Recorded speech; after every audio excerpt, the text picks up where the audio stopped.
I think I'm going to start. So welcome again to a new edition of the AI for Space seminar series. I'm very excited for this one, to be honest, not only for the technical side of things, but also because I have here one friend of mine that has hosted me in his lab in the past, and I've had a blast with him, both academically and personally speaking. So I'm really excited today to have him here. Let me remind you what these seminars are about. We have started very recently, 1 month ago, and this is supported by the IEEE Task Force on Emergent Technologies in Space and Aerospace. We, together with Max Basile from the University of Strathclyde, we do this every month, and we bring here first-class professors like Professor Furfaro today to bring here the new ideas, research, and developments on space, on the combination of space and AI. This is also supported by my university, UPM, and the Institute on AI for Space Sustainability in Strathclyde, led by Max Basile as well. He's not here today, but he wants to apologize with all of you. Before I introduce the speaker today, let me also share my screen to show you something that you might be interested. Can you see the screen? Yeah. Yeah. So what you see here is one conference that is on AI, that is happening at the end of June in the Netherlands. And I show this is organized by IEEE, and it's not 100% confirmed yet. I will post it on LinkedIn once it's confirmed, but Max and I are also organizing one session, special session here on space and AI. We've been doing this in this conference, World Congress on Computational Intelligence, WCCI, every 2 years, and it's been successful so far. And so I just wanted to point this out here so that you can write down the submission deadlines. Normally it's at the end of January, and it's a full paper of about 6 pages, what we expect. It's a very interesting venue, even though you are used to go to a space conference, most of you, going to AI conference from a space perspective every now and then, especially now with the field booming so much, is very, very interesting. And I encourage you to submit one paper to our special session. You will know more details about it once we get the acceptance, and you will see that in our social networks. So that being said, I stop sharing, and now I will introduce the speaker today. I said it before. Today we have Professor Furfaro. Professor Roberto Furfaro is a full professor in the University of Arizona. He leads, you have the bio in the presentation of the seminar. He is the leader of the Space4 laboratory in that university. His research group is being known for the application. I think I consider him one of the pioneers, at least one of the first names that I saw in this intersection of space and AI. Back in the day when AI was not cool, Roberto was there. So we can keep giving that, and we can give him a lot of things, both in the world of RL, meta-RL, as he's speaking today. I really encourage you to look for his research if you know it already, if you don't know it already. And as I said, I also have some research lines with him that I love, and I hope I can still work together for a long time. I'm very happy to introduce you to Roberto Furfaro here. So if you can share your screen, Roberto. Yes, let me go ahead, share the screen. Let me see. Yeah. All right, can you see the full okay presentation mode? Yeah, actually, thanks a lot for the invitation. It's my pleasure. There's a long-standing now collaboration on many fronts, I would say, right? And actually, you know, Victor is going to visit us, you know, end of November here at the lab. So it'd be great to have him here. And so today, yeah, I put the abstract too, and we're going to talk about meta-reinforcement learning. That's what I'm going to be focusing on. And in addition to some new effort that we put together in my research lab, which is also what we call model-driven certification. That is, what can we say once you synthesize, you know, a policy or a controller using meta-RL, how can you explain it, what it's doing? Can you talk about stability and things like that, okay? Now, I'm going to mostly speak about meta learning and meta rel because I want to set the stage. And as you see, there's a lot of interest in the work that we do, right? But I always feel that people don't fully understand what is meta learning and meta reinforcement learning. They take it like an additional techniques, but I do believe that there is a huge advantage in using meta rel versus RL. And there is some rationale behind it in terms of adaptability and robustness. Now, I'm going to try to convey this message together with this idea of certification, right? Synthesize, find an analytical form of the controller that can yield asymptotically. They can show that the train controller is asymptotically stable. Anyway, that's kind of a little bit where I'm going with this presentation. So let's get started. All right. I don't think I have to convince you that we are in No. AI era here, right? A lot of advancements. We started from convolutional network, recurrent LLMs now, and when I started, it was kind of interesting because I was classically trained as an aerospace engineer. And when I came to the United States, starting in 2000, I came across neural networks. I had no idea what it was. I didn't know even that we were in the winter AI at the time, right? I just came across a project. My advisor at the time, who was not a neural network expert whatsoever, asked me if we can try to design a neural network algorithm to apply for image recognition, right, from UAVs. At the time, really, I had no idea what neural network were, but I liked them, and then eventually I started trying to apply these ideas to guidance, control, navigation, spaceflight mechanics.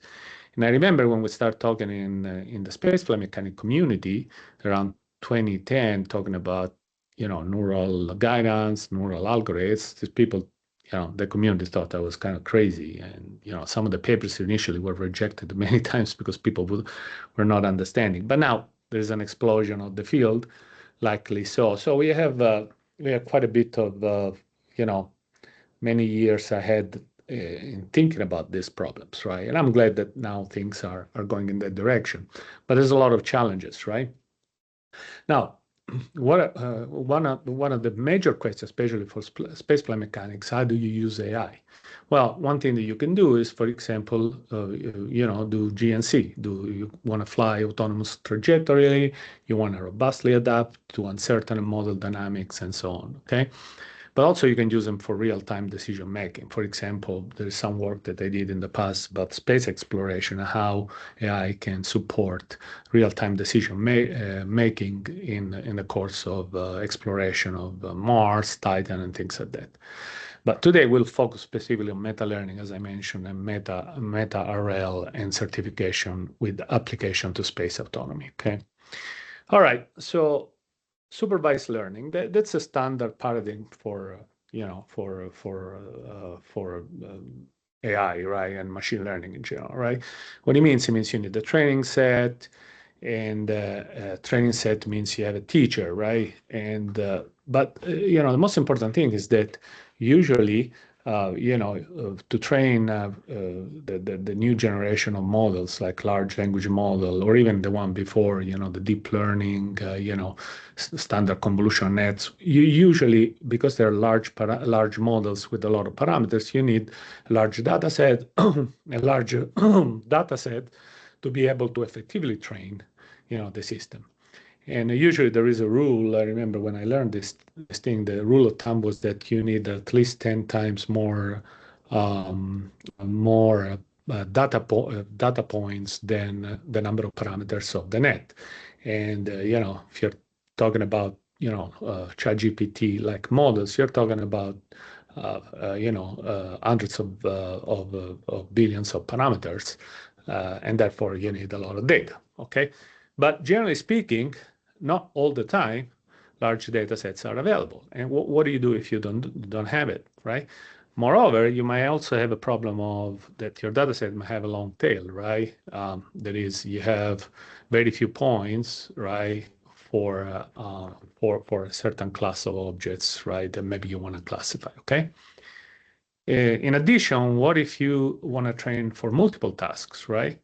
Well, in this case, you want the system to continuously adapt and learn new tasks as you go. Now, generally speaking, I would say that standard supervised learning does not work for this kind of setting, okay? However, there is also the fact that now these models like large language model with ChatGPT are known to be be able to do something that we call few shot learning or zero shot learning, which is the argument of the next slides. But I want to try to give you a context of what we're talking about with learning with the small and diverse data sets. Okay, few shot learnings. This is basically learning using just few examples. Now, one of the criticisms of deep learning when it started is the fact that, yes, for deep learning, you need a lot of data, and then you do millions of iterations using gradient descent or stochastic gradient descent.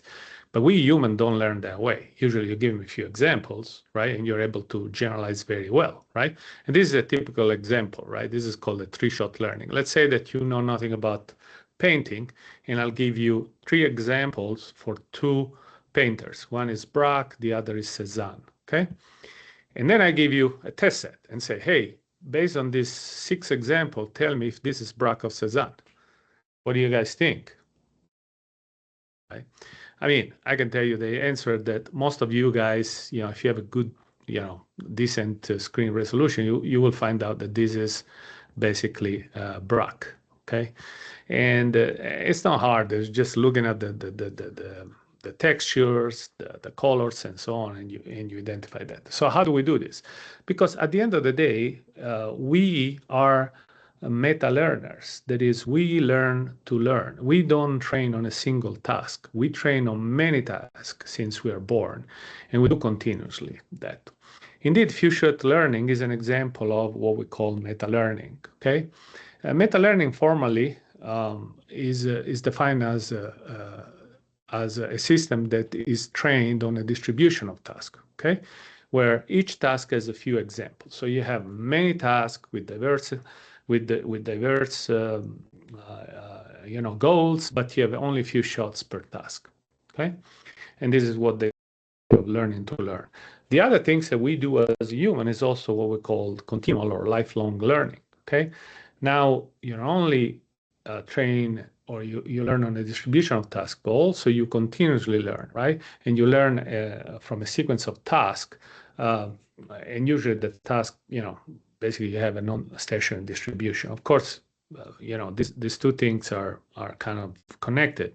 And one of the problems of continual learning is also the fact that you can experience what they call catastrophic forgetting, right? As you learn more and more tasks, you might forget something that happens in the past, and that's kind of a problem, okay?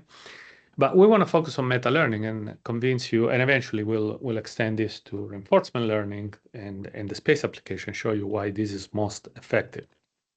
Okay, let me define the problem from a mathematical stand of view, right? Now, in a probabilistic setting, supervised, also sometimes called imitation learning problem, basically solve the following task. Basically, what you try to do, you have a training set, D, which represents your teacher or supervisor, and basically you have a machine that is, or a parametric model, right?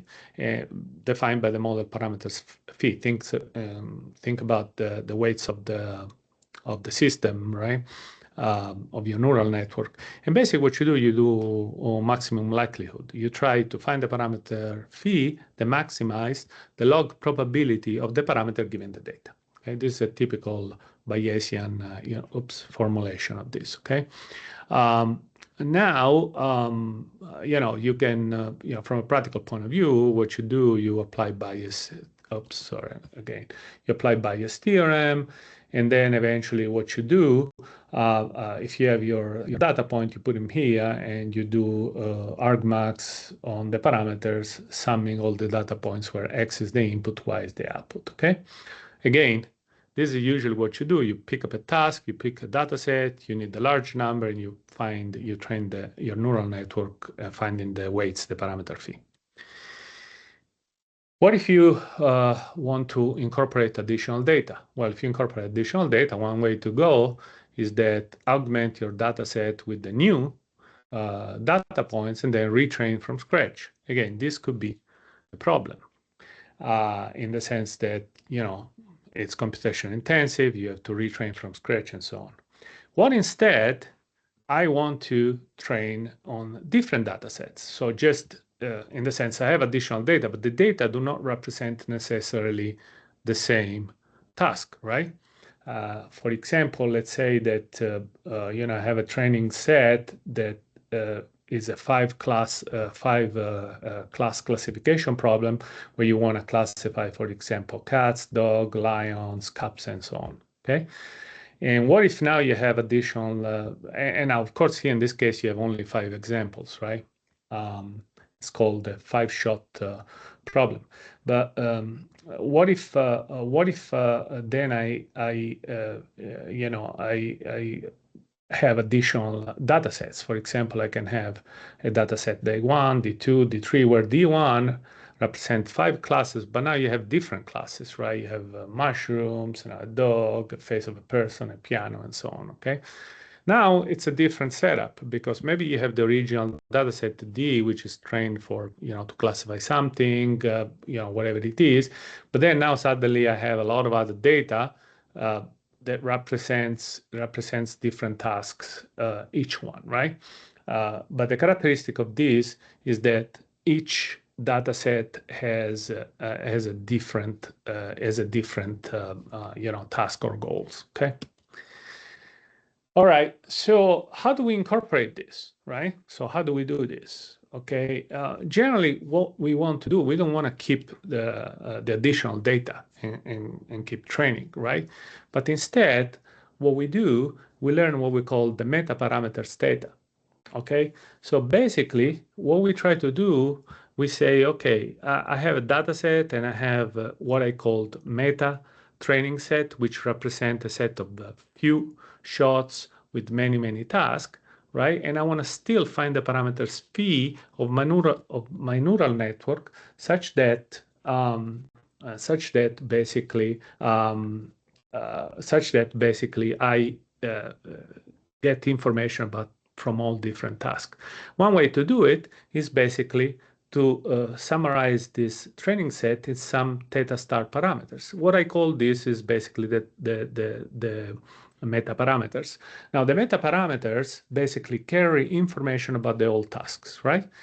And the way, from a math point of view, works is the following. Let's say that you have, the log probability of a phi given d and this additional training set comprising many, many tasks. What I can do, I can introduce a theta parameters and do basically a marginalization over these theta parameters. Now, generally, we assume that phi and the parameters phi and the meta training parameters, that is the training set for the many tasks, are basically independent, statistically independent for each other. Then I can split the two things. At the end of the day, what I'm doing, I'm just formalizing the problem by trying to find this parameter theta star, which grabs the information about all the tasks. Okay. Now, the idea is that if I have this information about this theta star, the keep information about the task, the multiple task, I can use it to find the phi parameters, right, for the specific training set. Okay. And the idea is that this theta star parameters keeps information and keeps knowledge about all multiple tasks. So when I train on a new task, I have quite a bit of ability to generalize much better. Think about the memory, right, that is carried with you, that keep information about things that I learned across many, many, many other tasks. And the idea is that I can generalize better, even if I have a few shot learning. Indeed, this is the meta training. At the end of the day, the meta training is finding these theta star parameters that maximize the log probability of the theta parameter given the multiple task data set, what I call the meta training. Okay. Right. So basically, whenever you have meta learning problem, you have two steps. The first one is the meta learning, right? Meta learning, again, given this training, you find the optimal theta star parameters that maximize the probability of theta given the D meta train. And this is, as I said, all the information that we carry over from different tasks.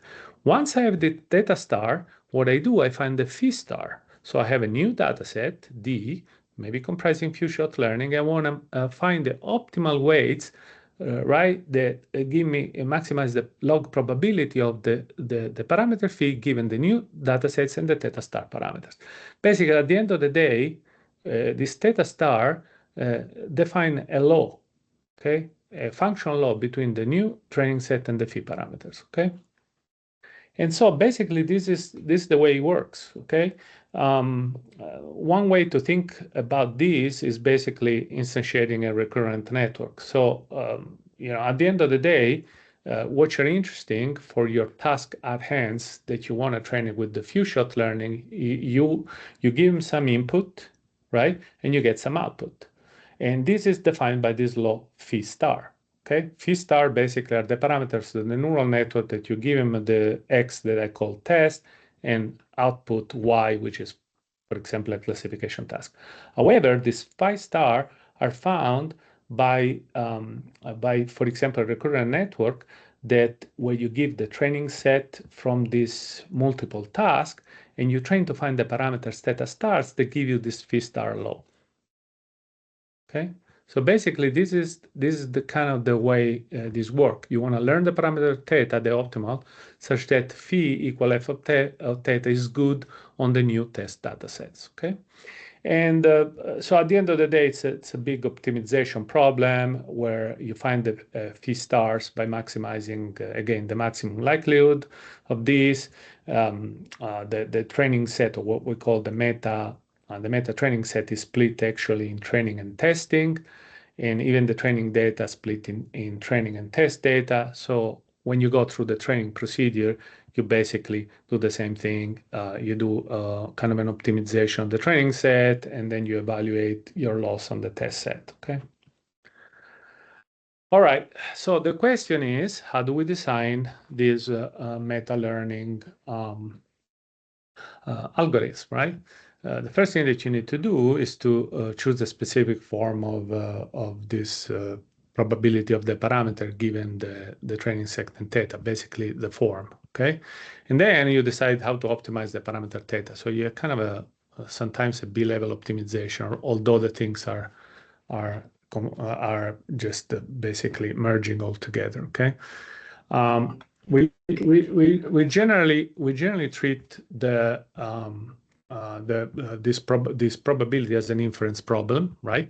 At the end of the day, we want to find the parameters phi given the theta star, the meta parameters, and we are going to examine, utilize basically this approach to show how we do meta RL as we go. There's another popular approach in meta learning, which is the MAML or model agnostic meta learning. This is coming from Stanford, Finn and al. 2017. It's another alternative approach.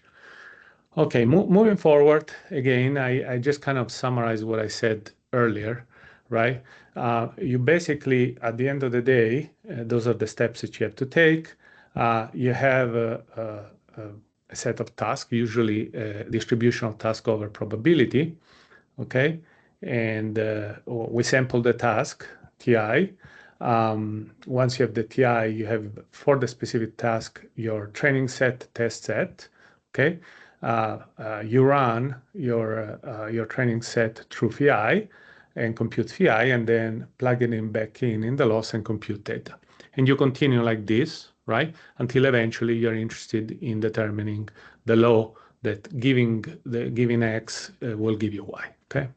And again, the phi depends on theta through this recurrent network. If you use a recurrent network, once you have phi, the network is deployed in this way, okay? By the way, interestingly enough, recurrent network is what we are using in the next, what I'm showing next, especially for reinforcement learning.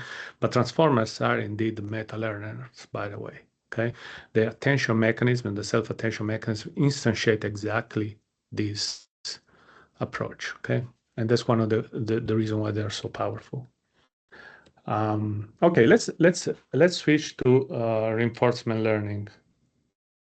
Okay, hold on just a quick second here.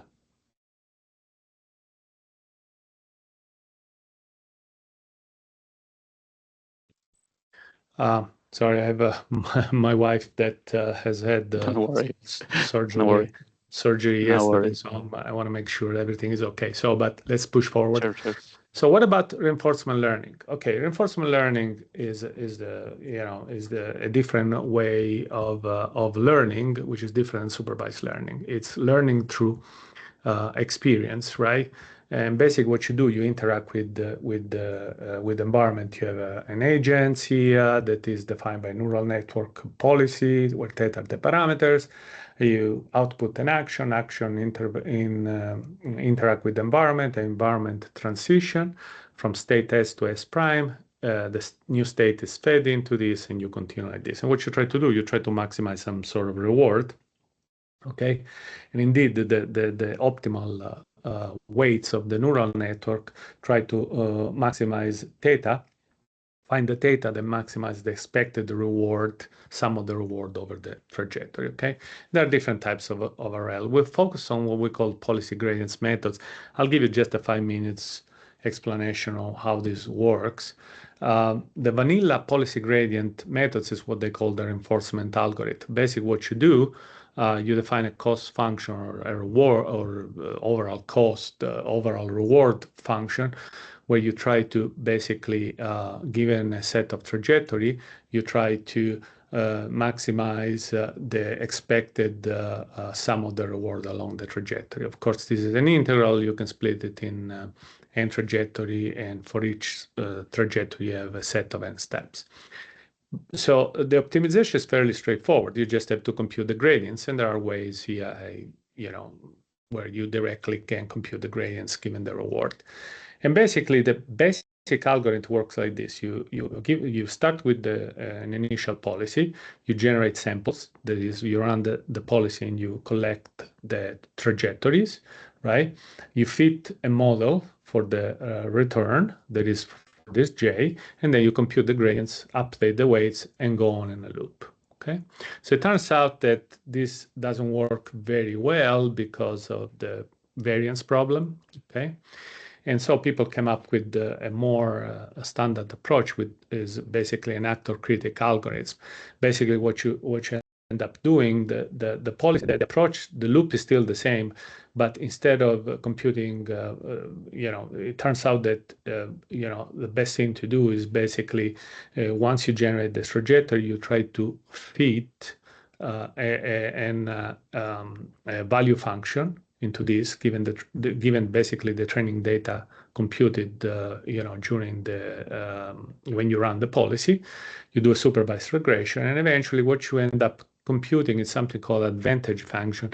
The advantage function basically tells you, how well you're doing with respect to baseline. It turns out that this reduced the variance, and you can compute the gradient directly from the advantage function if you do some math. Okay, and this is much more stable. So basically, you have two neural networks: one that computes the value function, the other that computes the actually policy, which is gives you the action of the system. Okay. Now, one important thing what you do when you do optimization is that you want to make sure that you safely converge, at least to a local maximum. And I say local simply because this kind of optimization problem is usually nonlinear. They are non-convex, therefore you're not guaranteed that you're going to converge to a global maximum or minimum if you formulate as a minimum. Two algorithms that are really important are the so-called trust region policy optimization, the most popular, proximal policy optimization, or PPO. Both of them are based on what they call the minorized maximization algorithm. And the idea is the following. Let's say that you want to go to the top of the mountains right here. And let's say that, at each, to get there, you have to take a set of steps. The problem that you're having is that you have to decide how large is the step to take. Okay, now if you don't know, which is usually the case, the shape of the mountains, if you take a larger step, it's faster, but you might fall off the cliff. If you take a very small set is safe, but it might take forever to converge to the top. Okay, so basically, this trust region algorithms, basically what they do, they found a safe region that is a region that you're guaranteed not to fall off the cliff. Okay, and here illustrates basically how this works. You start with a point, you do an approximation of your function locally, right? That guarantees that the next step that you take toward the maximum always increase monotonically the system, and eventually you get to the local maximum. That's kind of the basic intuition of this. If you move forward, the PPO is basically a variation of this. The only difference is that they implement some constraint, right? In the cost function, it basically allows to constrain the Kullback labor divergence, which is basically limit the divergence between the old policy at the previous step and the new policy at the current step. It becomes a constraint. There are a little bit more details, but at the end of the day, everything is driven by this probability ratio between the new policy and the old policy. And this guarantees basically you don't fall off the cliff, okay, when you do the optimization. Okay, so all right, that was the reinforcement learning. Now let's try to put everything together, right? What is the reinforcement meta-learning or the meta-reinforcement learning? Well, reinforcement learning, at the end of the day, if you think about the deterministic view, is basically you find the parameters theta star of the policy, pi theta star, that maximize the reward along the trajectories, right? The discounted reward. But for this specific case, you fix one Markov decision process. What I mean by this, you fix basically the environment, right? State, action, transition, probability, which is the dynamical reward, okay? What about meta-learning? In this case, what you do, you don't just train the system on just one Markov decision process, but you train them on a distribution of Markov decision process. And each Markov decision process might have his own dynamics, his own reward, and so on, okay? So in this regard, basically what we're doing the same thing as we did in the case of the classification. The only difference is that the policy pi now depends on this pi e, and this pi e depends on this meta parameter theta. And this depends on each individual Markov decision process. So the key part is that you don't train on a single fixed environment, right? But you train on a distribution of environment. And this what becomes more powerful, as I will show you. Okay, so how do you do for space autonomy? Well, at the end of the day, the way we instantiate this is basically through a recurrent network. In the recurrent network, basically, what we do is basically we run policies, right, as we do in the standard reinforcement learning. But every time we run it, we change the environment. We change the Markov decision process. And the recurrent network has weights, inner weights, that represent these theta parameters, my basically meta parameters, that keeps in memory what's happening across the tasks.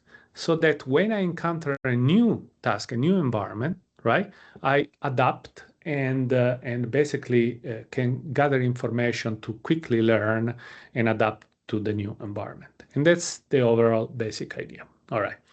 So let's see how we apply this, okay?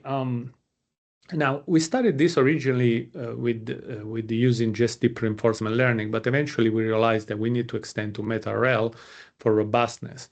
And the initial problem was this. Can I go directly from sensor data to action, right? That is, in standard guidance, control, and navigation, in the context, for example, of landing on the moon or landing on Mars, right? Usually, the guidance, navigation, control is different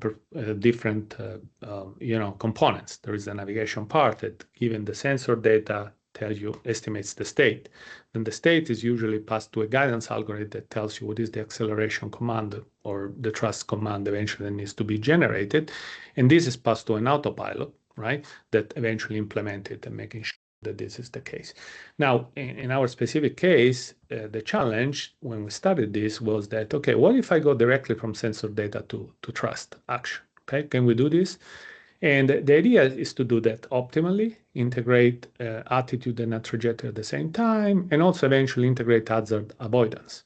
Okay, and eventually, what I want to show you is some results of applying the meta learning algorithms, for adaptation to this case. Okay, all right. So we tackled the moon landing problem, and in our lab we developed some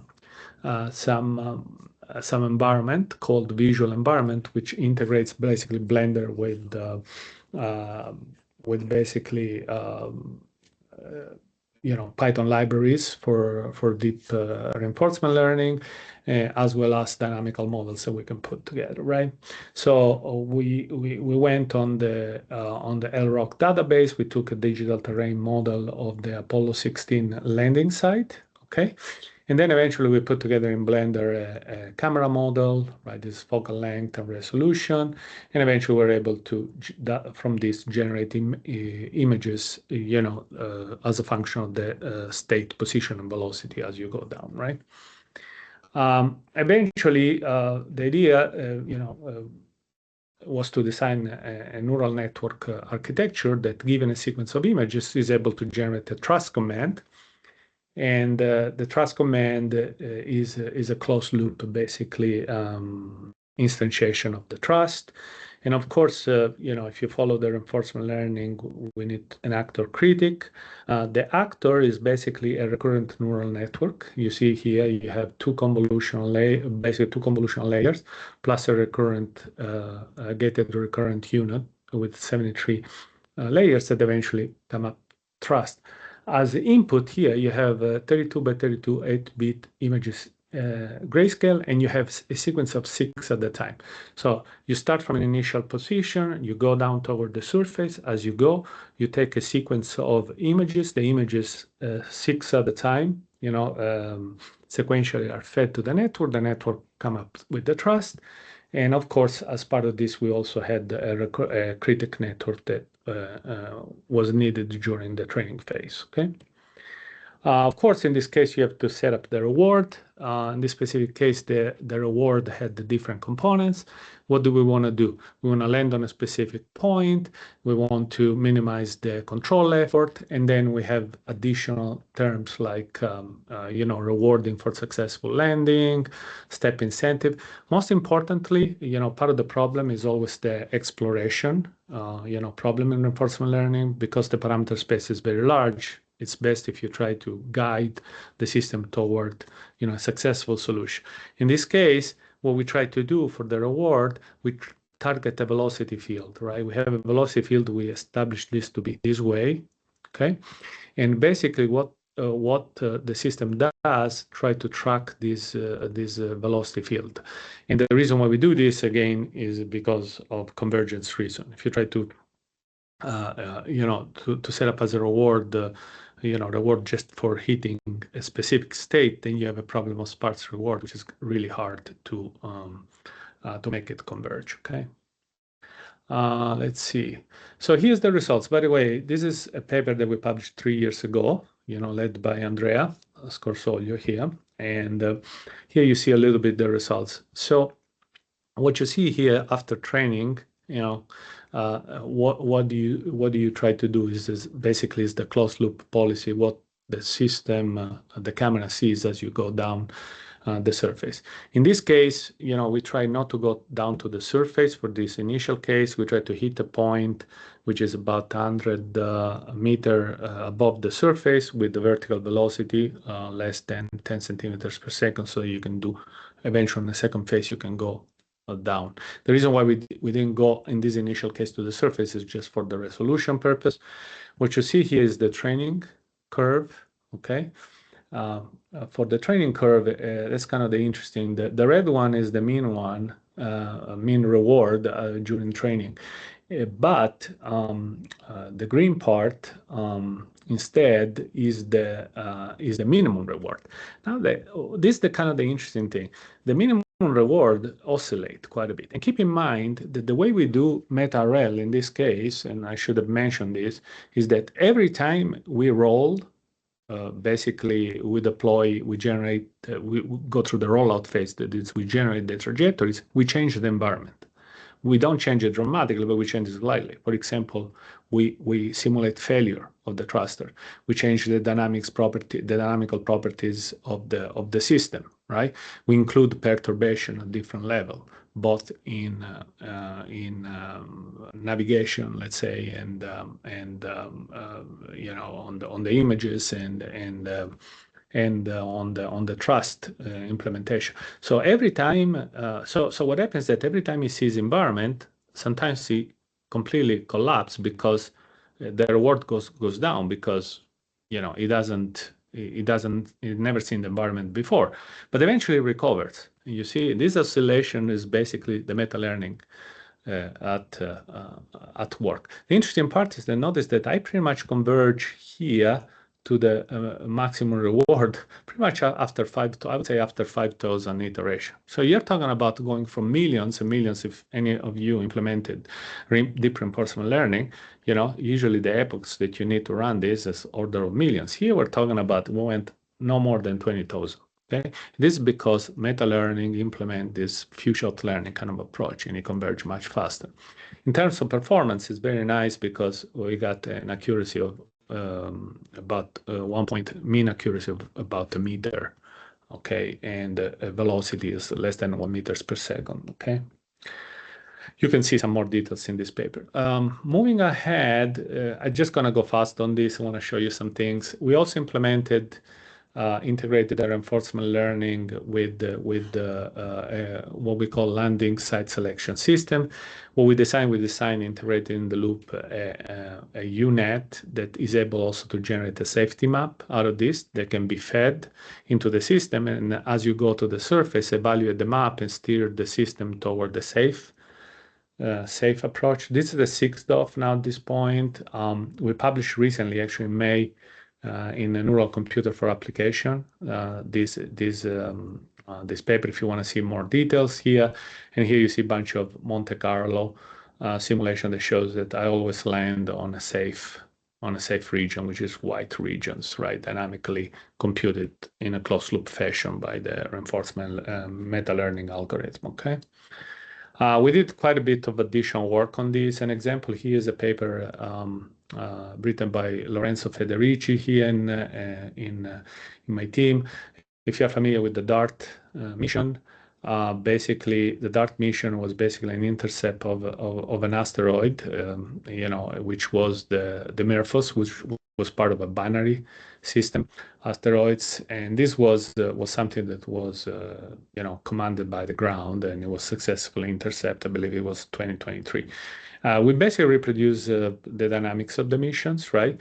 But now we design a neural network and a 6-DOF framework that can steer the spacecraft to autonomously intercept based on the image only, right, the asteroid, okay? Same thing, we have the observation space, the reward function, the action space, the dynamics here, and so on. I just want to give you the results. You can find some details in this paper. Now, by the way, this is the video. I want to stop it here.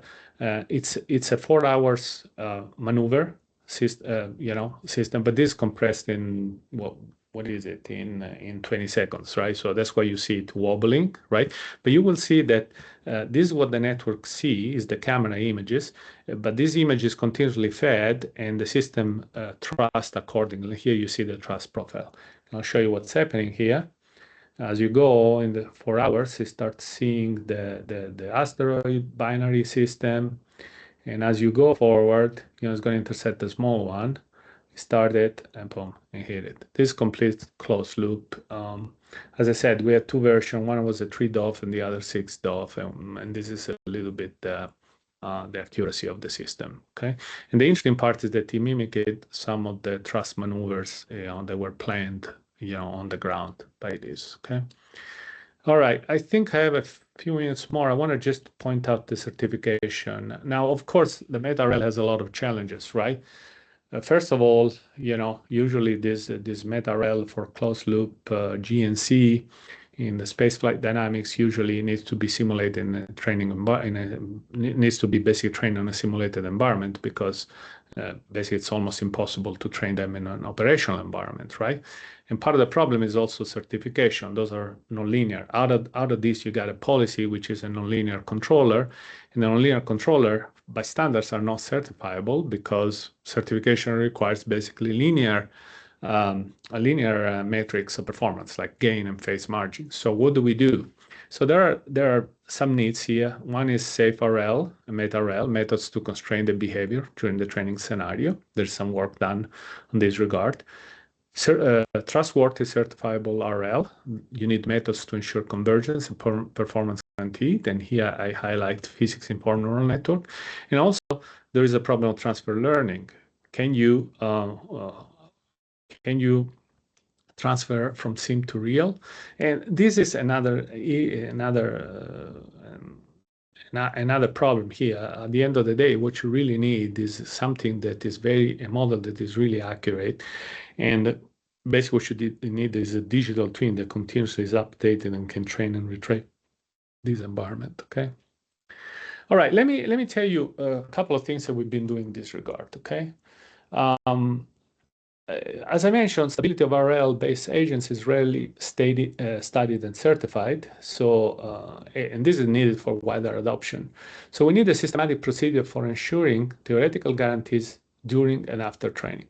So one of the idea originally is to merge physics-informed neural networks, right? Where neural network trained based on physics, and then merged together with Lyapunov stability and somehow dynamical system identification, so that eventually you can increase safety and also provide explainability. So how can we merge all this concept together? The first idea was the following. We can combine, for example, accurate physics solution. For example, optimal controller usually come from Hamilton-Jacobi-Bellman equation, implementation from a dynamic point perspective, or if you apply Pontriaggi minimum principle, you have state and co-state equation that represent that, the solution of the optimal per physics, right? We put together a paper a couple of years ago, based on that is coming up that came up at the time on transactional artificial intelligence, where we basically show that we can use physics-informed neural network to solve Hamilton-Jacobi-Bellman equation. Now, because we can do this, one thing that can be done is that during the training phase of their reinforcement learning, right? You can force, for example, the critic, which is the value function, to satisfy the Hamilton-Jacobi-Bellman equation. So in the context of optimal control, the value function needs to satisfy the Hamilton-Jacobi-Bellman equation. When you do the rollout, right, you try to train using the rollout data, you try to fit what is the actual value function. But you can potentially use enforce during the training. You can enforce the value function you come up from the rollout to abide by the Hamilton-Jacobi-Bellman equation. Okay? That's one idea. The second idea is, can we do a posteriori stability certification? Okay, at the end of the day, after training, I do have a controller, right? So what can we say about the controller? Okay, can we certify it is Lyapunov stable or not, right? Now, from this perspective, right, I just recalled here what does it mean Lyapunov stability. If you can find a continuously differentiable function such that v in 0 is equal 0, is always positive, and its derivative across the trajectory is less than 0, and you can guarantee that they are asymptotically stable. And another component is that, well, if I somehow, have a value, if I somehow for the system can find the Lyapunov function, right, I'm guaranteed the system to be asymptotically stable. However, if you look at the optimal control theory, there is a connection between the value function, which is the solution of the Hamilton-Jacobi-Bellman equation, and the Lyapunov function for the system. Indeed, the two things needs to coincide. So a value function for the value function solution of the Hamilton-Jacobi-Bellman equation for an optimal control problem is also a Lyapunov function for the closed loop system. So the idea here is to merge the two things and use some sort of system identification to find an analytical representation of the value function. Okay. At the end of the day, once you train the reinforcement learning controller, you have the controllers, and through the controller you can estimate the value function, right, or synthesize the value function. And the question is that, can you do this analytically? Can you find an analytical representation that shows that the controller is asymptotically stable? So here's what we did. This is how we do. So first of all, we use this SINDy. I don't know if you guys are familiar with this, but it's been fairly popular. The SINDy, what it does is basically, if you have system trajectories, right, can be open loop or closed loop, but if you have a bunch of system trajectory, what you can try to do, you can try to synthesize the dynamical system by basically expanding, the right-hand side, your dynamics, into, you can expand it into a basis function and try to do some sort of lasso regression, which is a Sparse optimization that identify the system with the minimum basis function, okay? And so the idea is that we apply here is this. We have the controller, okay? And the controller is being trained through reinforcement learning. We do a bunch of Monte Carlo trajectories of the closed loop system. Then we have data so that we can basically use SINDy to synthesize the closed loop dynamics. Once we have the closed loop dynamics, because we know the open loop dynamics, we can subtract the two and find an analytical form of the controller. Moreover, when I roll out the trained RL, I can also compute the value function, right? It's just the discounted reward per each point. And then I can use again SINDy to find the analytical expression of V, okay? And of course, V dot.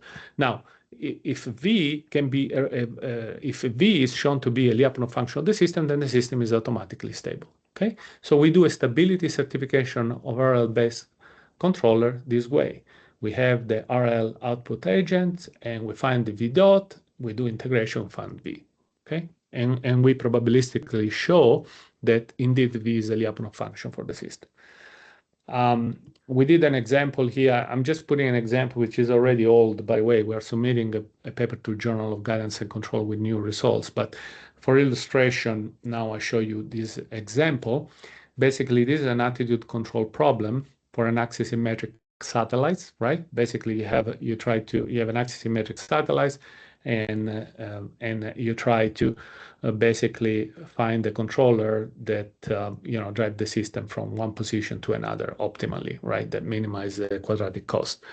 After some math, this is the dynamics. Because of the axisymmetrics, it turns out it's a four-dimensional system. Okay, this is the state. And then what we do here, we have an Hamilton-Jacobi-Bellman equation, which is a four-dimensional PDE, okay, that you can in principle solve this problem. But we use reinforcement learning to solve this. In this case, we don't use meta-RL for this specific problem. We just tried on RL, but it can be done on meta-RL. It's just that it was a little bit more convenient to do just standard RL. And basically, this is, and indeed, notice that here in this case, I have to train for much more, right, which is 1.5 million steps. But you see that the reward eventually stabilize, okay? After the training, basically, to show the certification process, we run under trajectory with randomized initial condition. This is the trajectory for all states. As you see, it converges to 0, which means the controller works. And what we do, we also map the value function and its V dot, okay? It's a derivative. Okay, so at the end, then we run SINDy, okay, to identify the closed loop dynamics. So this is how the closed loop dynamics looks like, okay? And out of this, we have the value function, which is this, and we have the V dot function, okay? And by the way, this is kind of show that indeed the identification was successful. The black curve the red curve are the RL, the black curve are the synthesis, the SINDy derived controllers, okay? By the way, this is how the controller looks like, Okay, it's cubic here, but it's mostly linear. Once you have the controller and you have the v and v dot, I can plot, now it's a 4-dimensional space. So in this case, we just put a bunch of samples. I think in this specific case, we have 20,000 samples.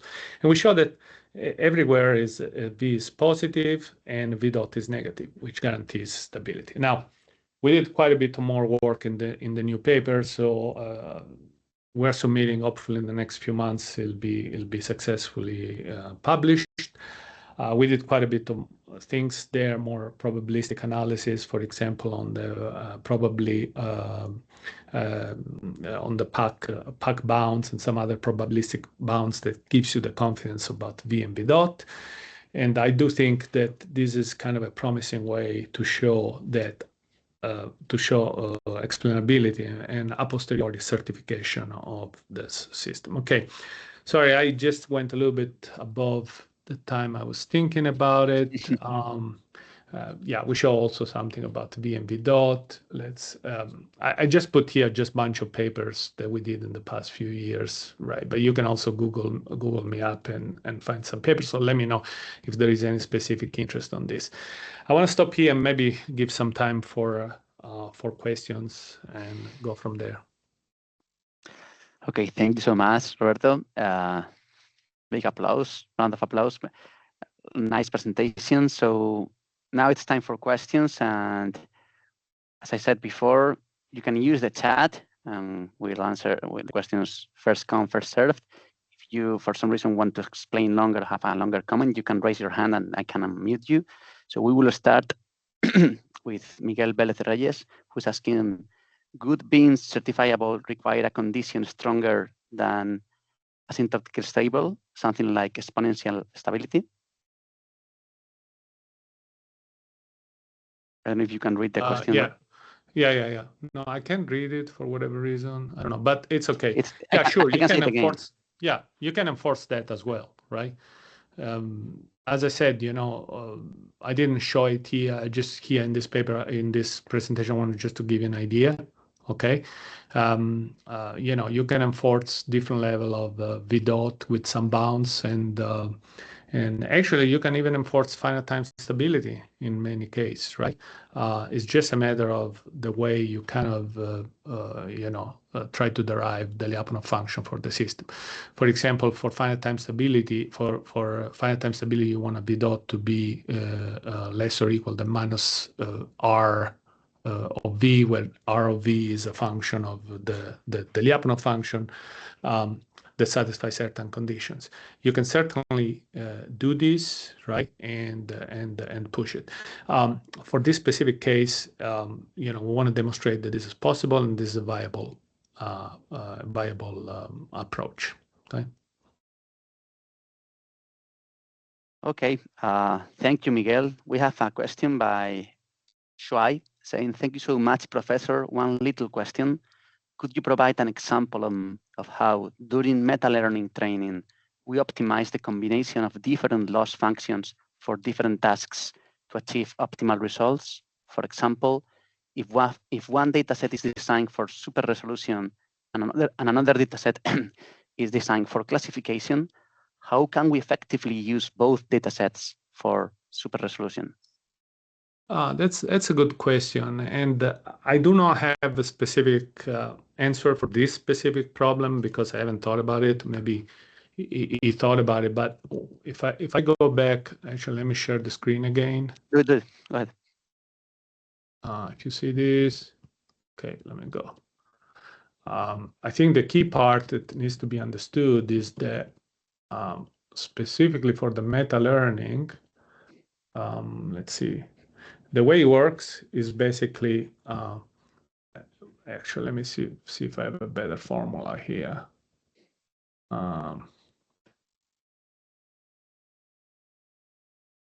Maybe within the context of reinforcement learning, you see, at the end of the day, what you have this sum here, okay? So the sum is across tasks, okay?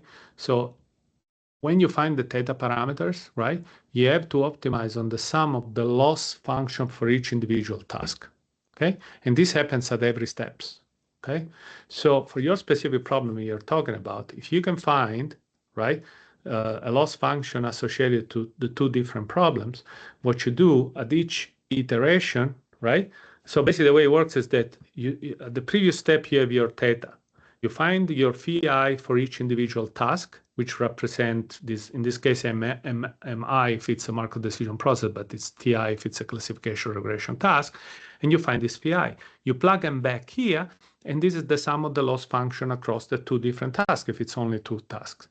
And then you go on. Once you have this loss function, you compute the gradients, you compute the theta, and then you keep iterating. I hope I clarified this, all right? But it's basically, it's just a sum across the task, okay? So it's a sum of the loss function that depends on phi, but then implicitly depends on theta. That's the way it works. I also have some questions, Roberto. Thank you so much, right, by the way, and thank you, Roberto. You talk about SINDy, and that opens a question for me as a computer scientist. I always think about software, and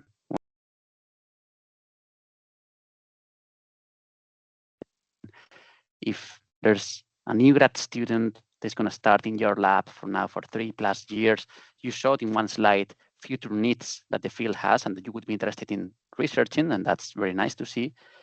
How do you see the status of software compared? I mean, we all know very popular libraries for supervised learning, deep learning.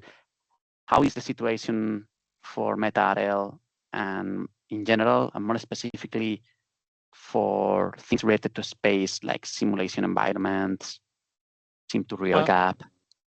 Yeah, how is the software like? I mean, that's a big question, right? Because you know, I'm just telling you that from a library perspective, you know, we have all sort of library in deep learning. The problem is how the aerospace industry uses. Okay, so there is a huge gap there.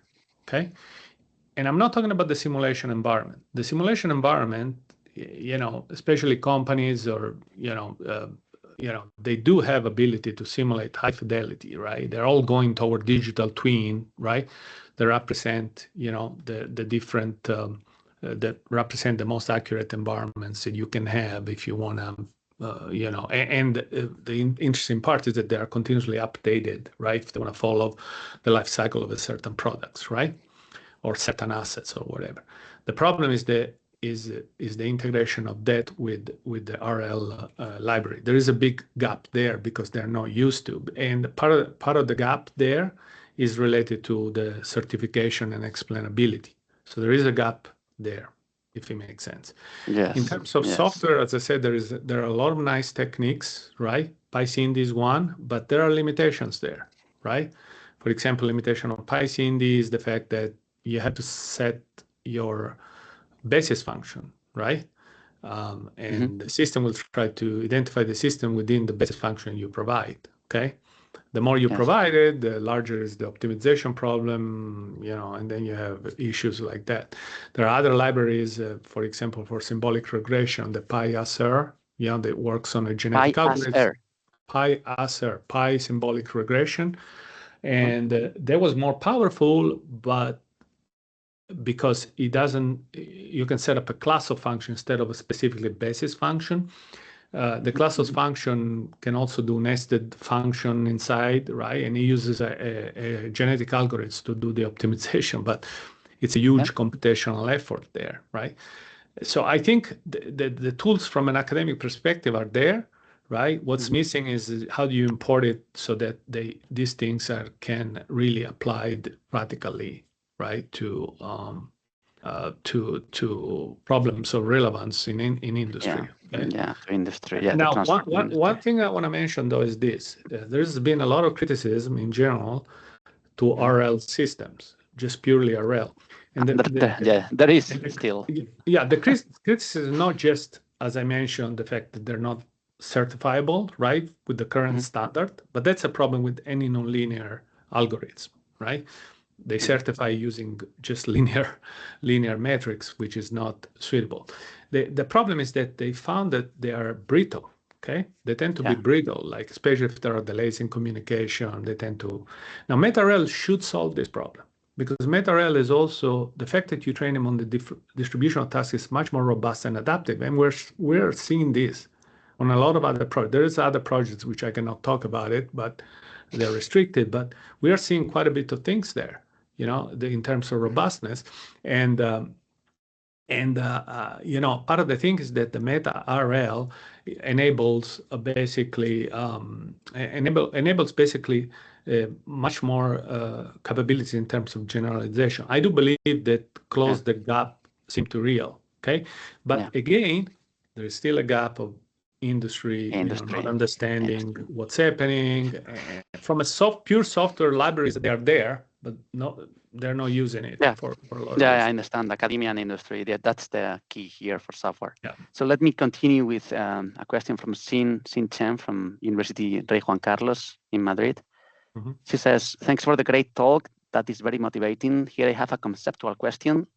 If I understand correctly, meta-learning is to increase the data efficiency of RL, which makes RL to be able to adapt to new tasks with fewer data and faster training.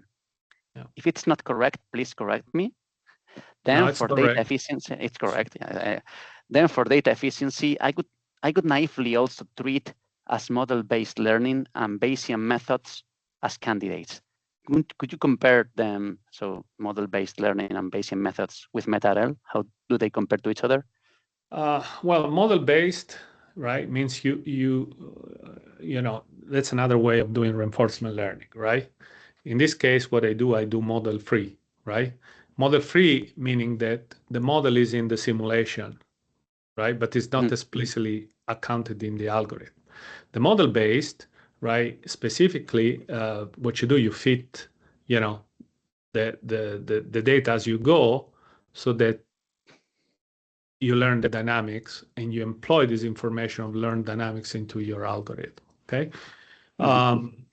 Now, the question is, again, we haven't done that, but you can do model-based MetaRel, okay? The only problem there is that every time you change your environment, there is the task, right? And reward, you have to do a fitting, okay? This might get computational intensive, right? And I have never tried, but I think there might be some challenge because every time you have to fit your data, you know, and try to, you know, and try to change, you know, your value function. It might not be, you know, the best way to go about it, okay? In terms of Bayesian network, I might need a little bit, in terms of Bayesian methods, I might need some more information what it means because there's a lot of way of doing this, right? So my general answer is that yes, it could be feasible, but I haven't seen it, right? And I can see some challenges there, okay? We actually are going to try to see if model-based improve in certain scenarios, right? But to be honest, I'm not sure how much advantage you would have at this point, okay? So it's a little bit partial of an answer, but because you know, we haven't tried, and yes, it's principle. You know, you might have some advantage, right? But yeah, so but we don't. I don't know. At least personally, I don't know if how much of an advantage would be or if any. Okay. Okay. Thank you for the question and for the answer. Let's continue with Enrico Zucchelli from MIT. Super interesting talk. Thank you. I was wondering, how do you decide which problems to solve with the same networks? Have you, for example, looked at similarity metrics between data sets when training the same network for different platforms, for different problems? No, we haven't. Actually, the way we do it, we focus more, and I should have been a little bit more explicit on this. We focus mostly on the robustness, okay? Now, when I talk about robustness and adaptation to robust, right, to adaptation, right, or adaptive or robust techniques, it's kind of in the control world is a loaded, you know, it's a lot of terms, right? Because a lot of people means different things about that when you talk about adaptive control or robust control and things like that. The way we personally deal we set up the problem is that we fix the reward, okay, but we perturb the environment. So the environment changes continuously, okay, but it's not that dissimilar than the others, okay. So that has an advantage in the kind of application that I'm interested into, because it enhances robustness of the algorithm, and we verify this, right, in many situations. However, the question that Enrico posed there is kind of an open question, right? Because the principle is that the hardest meta-RL problem that you can set up is that you have completely different tasks. Think about somebody trying to clean a room versus somebody trying to run outside from point A to point B.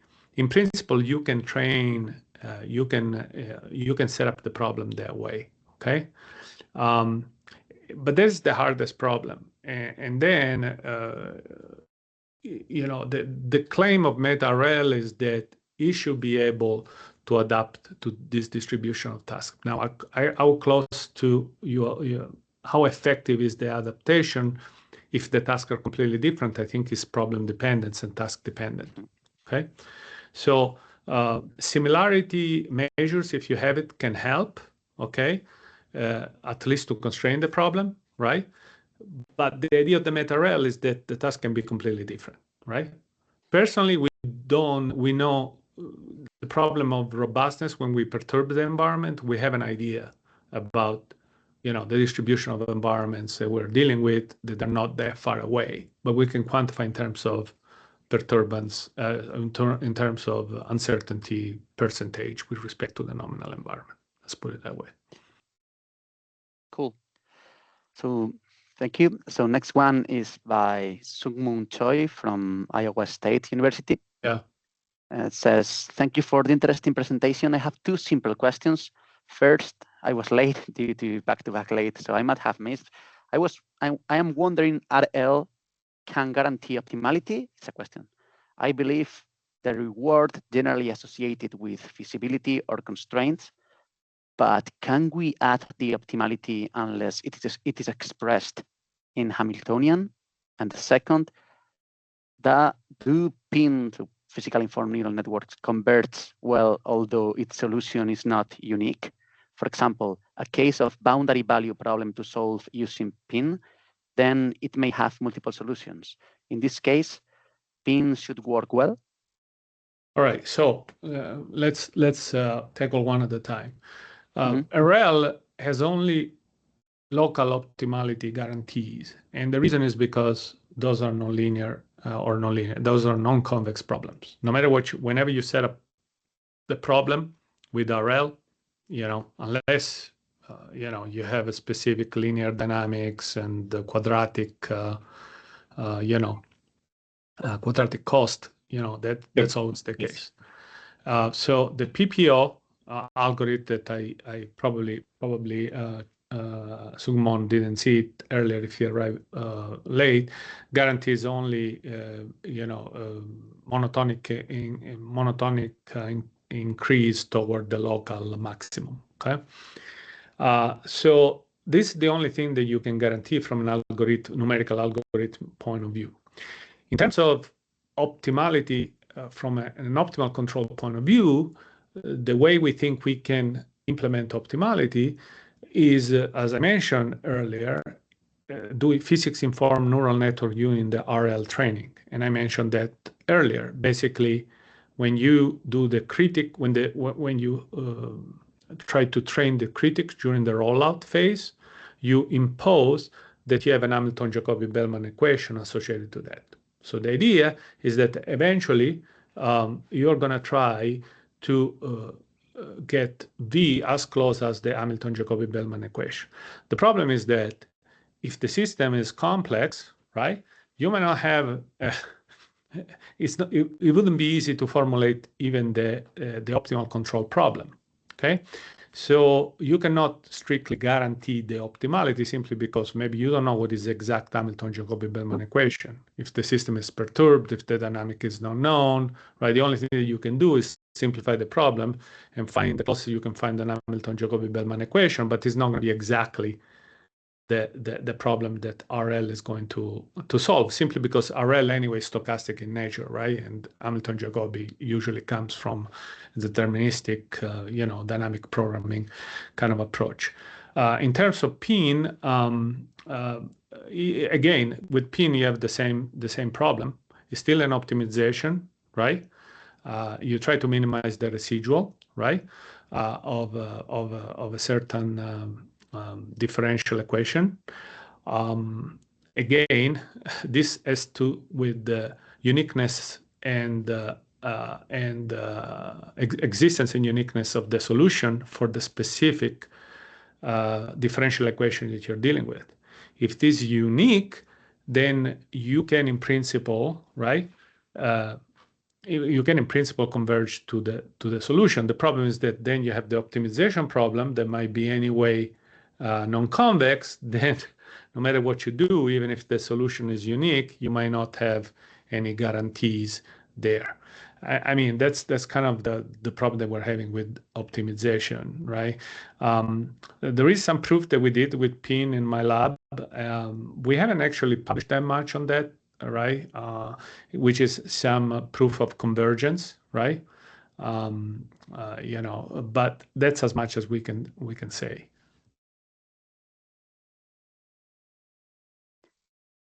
Okay, cool. Let's go for the last one. I think it's also related to, thank you, Sumon. Well, we have a follow-up by Sin that we will talk later. Remember that you can always raise your hand here and I will unmute you. I will enable also that you can unmute yourselves for a faster debate if you want to also a follow-up. Let's go with Brandon Israel Escamilla Estrada from Universidad Politécnica de Madrid, here where I am.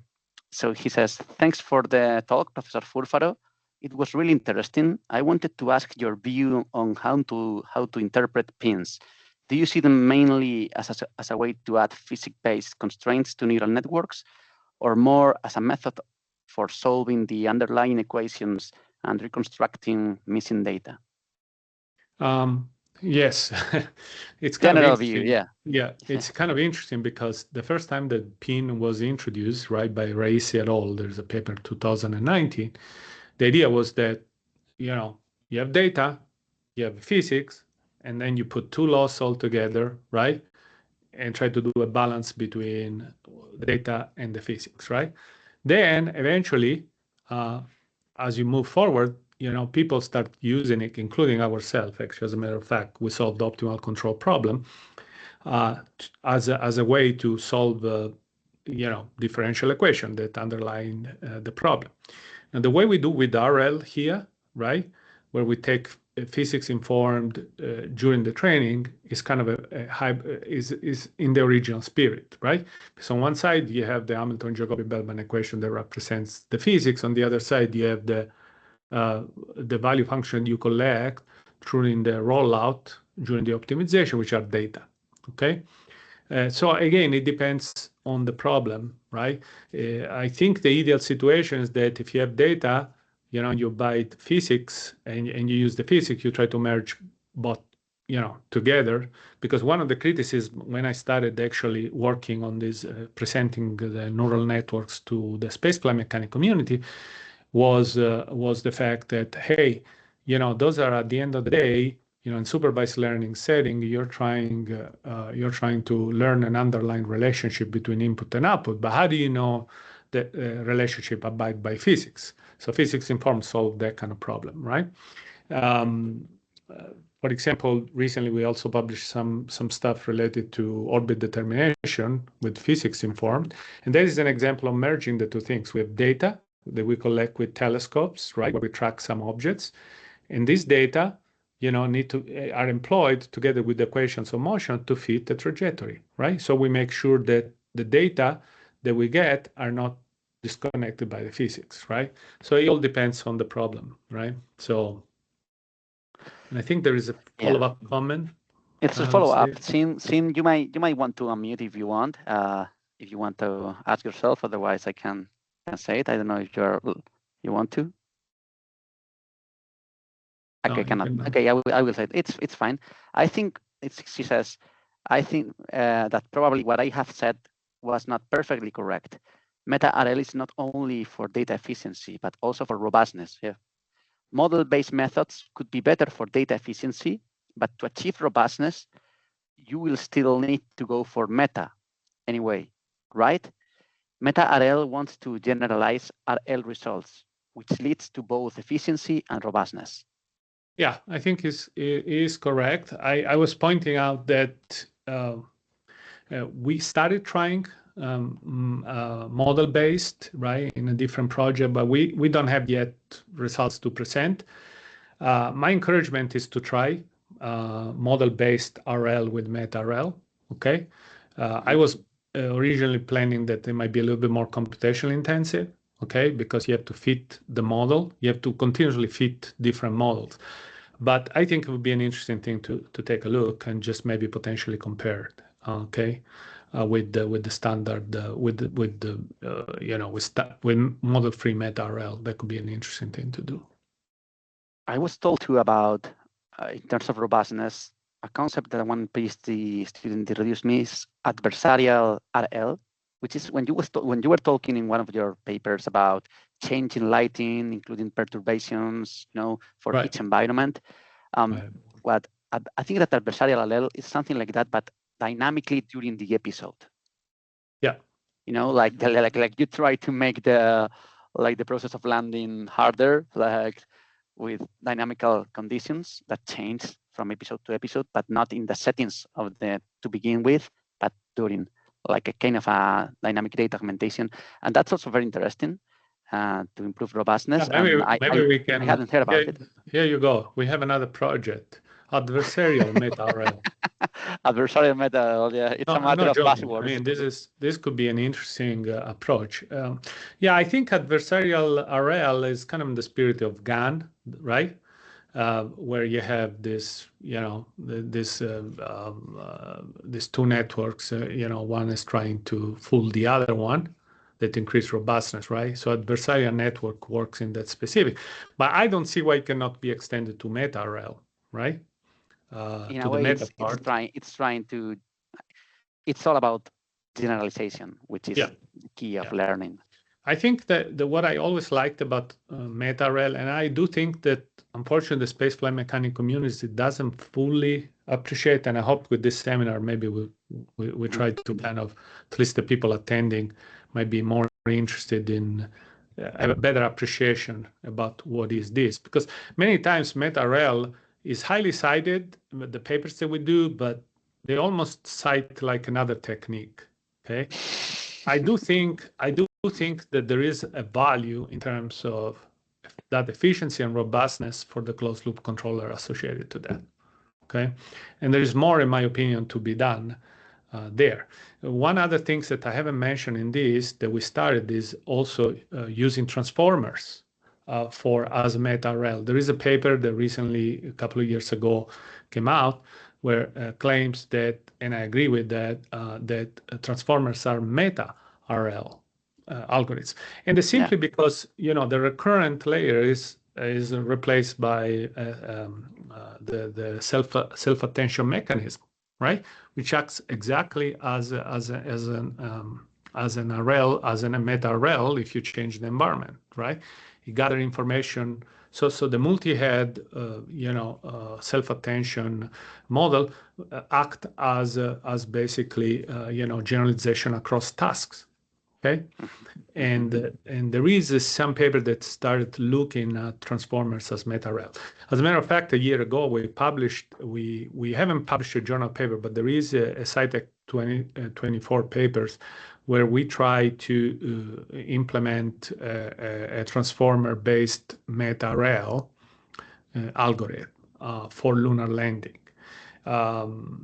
We got good results, but we haven't published a journal paper yet because we're trying to optimize the algorithm, right? Fine tune it, and that's been difficult, right? because transformers are harder. But they are meta RLs, okay? And that's one of the reasons why many times you have 0 or 1, 2-shot learning for example, for LLMs, right? LLMs, you give them a couple of things and then, automatically give you the results because they generalize across tasks, quite a bit. And so I hope that after this seminar, we have new meta RL believers. And well, so I think that's the last one. So we can finish with another round of virtual applause to Thank our you very speaker, much. It was Roberto my Furfaro. pleasure. I hope thank you so much. Hope you guys found this interesting and stimulating, right? As I said, this is not the end of the story. So there's quite a bit of things. And I appreciate also the questions. As I said, there's so much to explore that some of the things also, even for example, the last about model-based meta RL, that's a good things to explore, right? So anyway, where can people find you online, Roberto? Say it again. Where can people find you online to contact you? Oh, just my email or LinkedIn is okay, but LinkedIn I do not look at it constantly. So robertof@arizona.edu. You can talk to me and you can share ideas or discussion. Okay. So thank you so much again. This is the end of the seminar today. We will post this on our YouTube channel so that you can share it and you can watch it and share it with your friends and with your colleagues. And next month, I think we will have a new seminar, hopefully, that we'll announce pretty soon. All right. Thank you again for your attendance and see you next time. Bye-bye. All right. Thank you.